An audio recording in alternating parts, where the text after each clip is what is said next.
Buongiorno a tutti amici di Matto Scacco, oggi siamo qui per recensire il libro di scacchi Vincere a scacchi da 1000 a 1500 punti, spero che si veda.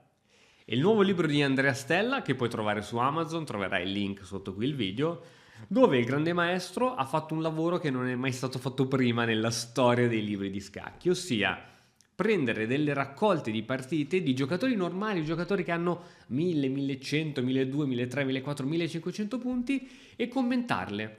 Poiché un giocatore che ha 1000 punti, che si compra un libro scacchistico dove trova partite commentate di grandi maestri da 2700-2800 punti che fanno dei piani di gioco incomprensibili, che giocano una tecnica nel finale perfetta, riesce poco ad apprendere. Mentre qui, vedendo altri suoi colleghi che più o meno hanno il suo stesso punteggio, vede gli errori che fanno in apertura, nel mediogioco e nel finale e trova il commento del perché quella mossa è sbagliata e che cosa bisognava fare. Per esempio, oggi voglio prendere a pagina 102, sono 190 pagine, a pagina 102 c'è una partita fra due giocatori che hanno circa 1300 punti ciascuno, 1328 e 1342. Ovviamente il libro è in ordine progressivo, quindi vengono prima commentate le partite di quelli che hanno 1000 punti, poi 1100, poi 1200, 1300, fino ad arrivare a 1500 punti. Allora, vediamo questa partita.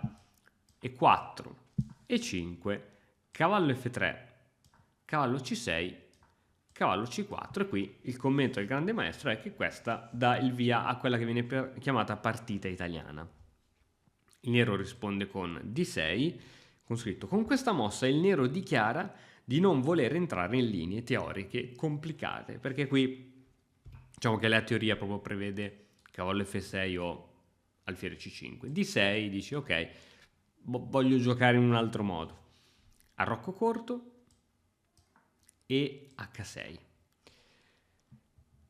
Scusami, cavallo H6, non H6.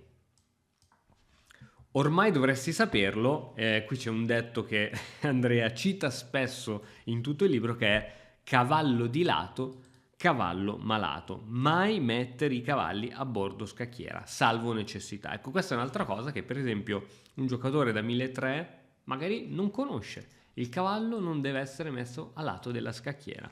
Quindi un giocatore che legge questi commenti dice: ah cazzarola, il cavallo non va alla tua scacchiera, ho imparato una cosa nuova, e torna a casa, chiude il libro e che ha imparato qualcosa di nuovo veramente. H3, pedone in F5, D3, alfiere D7. Ricordiamo che la mossa dell'alfiere di donna, quindi questo è l'alfiere di donna e questo è l'alfiere di re, la mossa dell'alfiere di donna in D7 o in D2 non è quasi mai considerata una mossa di sviluppo. Quasi sempre noi vediamo fare alfiere 7 o alfiere 2 e quello va bene per sviluppare, per arroccare, però questa non è considerata come una mossa di sviluppo, perché cosa fa l'alfiere in D7 che in C8 non faceva? Quindi può essere considerata un po' una perdita di tempo. Tocca ora al bianco che gioca alfiere per H6. Altro buon motivo per non mettere il cavallo a lato, perché purtroppo quando il nostro avversario ha il cavallo a lato, ora questa magari non è la mossa migliore del bianco, però sicuramente si può fare, che cosa succede? Il nostro alfiere può catturare il cavallo e quindi succede che al nostro avversario gli si creano dei pedoni doppiati che ovviamente indeboliscono l'arrocco e in generale la struttura pedonale. Dopo G per H6 c'è scritto: ora la struttura del nero è compromessa, ma ci sono dei bei giochini nell'area per lui.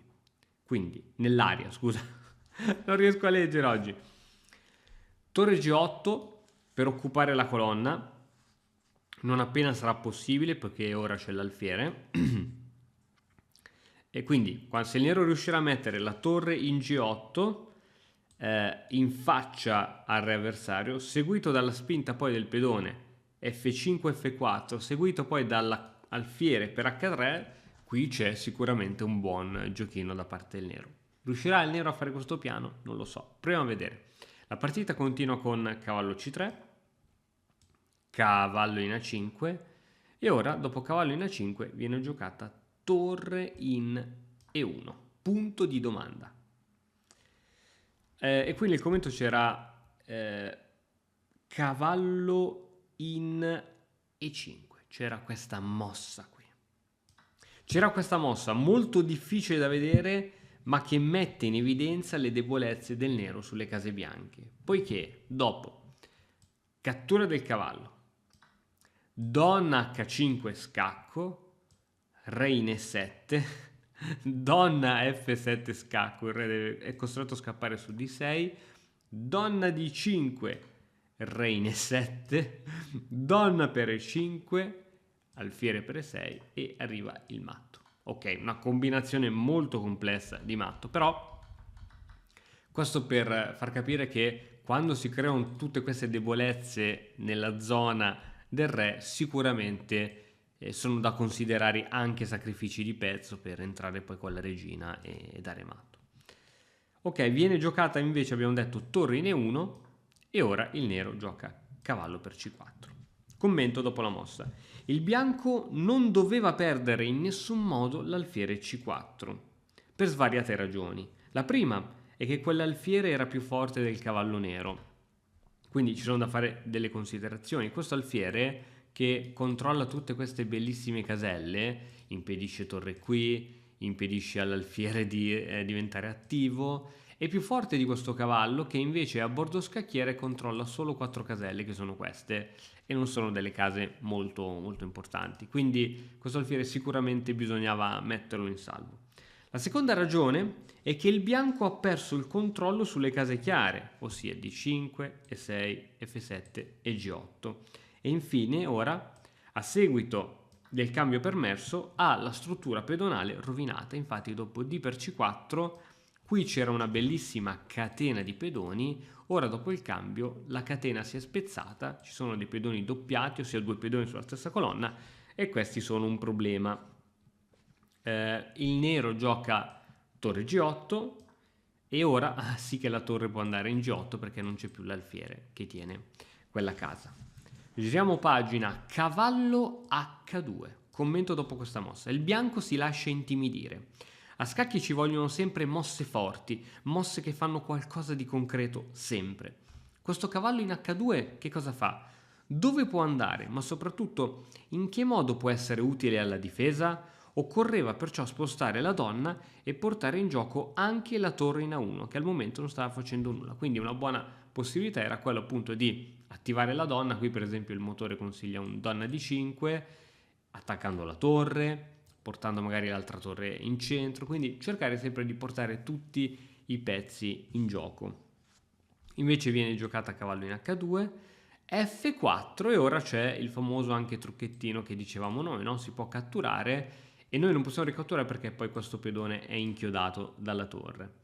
F4, donna H5 scacco, torre G6 per proteggersi dallo scacco, torre in D1, viene attivata anche l'altra torre, alfiere in E6 per attaccare questo pedone, B3 e donna in D7. Commento, donna G5 era interessante sicuramente per il nero, ma viene giocata donna D7. A questo punto tocca al bianco, re F1, arrocco lungo, pedone in C5 per cercare di iniziare a smantellare l'arrocco.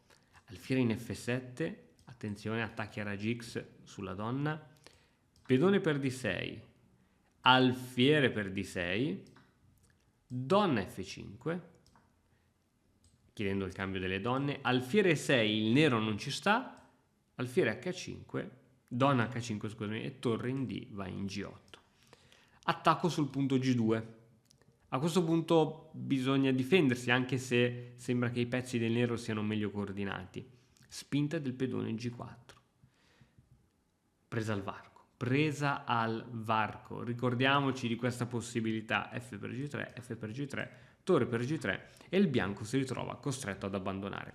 Considerazioni dopo la partita, perché dopo aver esaminato una partita ci sono delle considerazioni. La partita italiana può portare ad un gioco tranquillo o tagliente. Ad ogni modo l'idea del bianco è sempre quella di reagire verso il centro della scacchiera supportando la spinta del pedone in D4.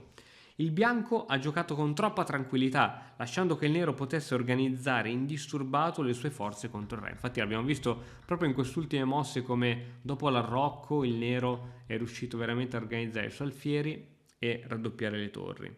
E così il bianco si è ritrovato a subire. Ricordati che a scacchi o costringi l'avversario a stare sulla difensiva o dovrai starci tu.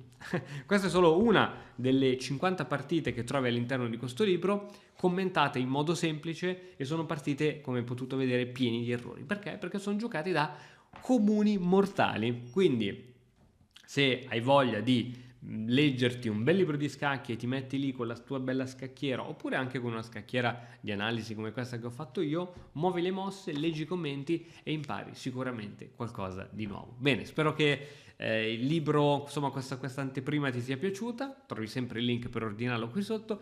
Noi ci vediamo presto con un altro nuovo video. Ciao!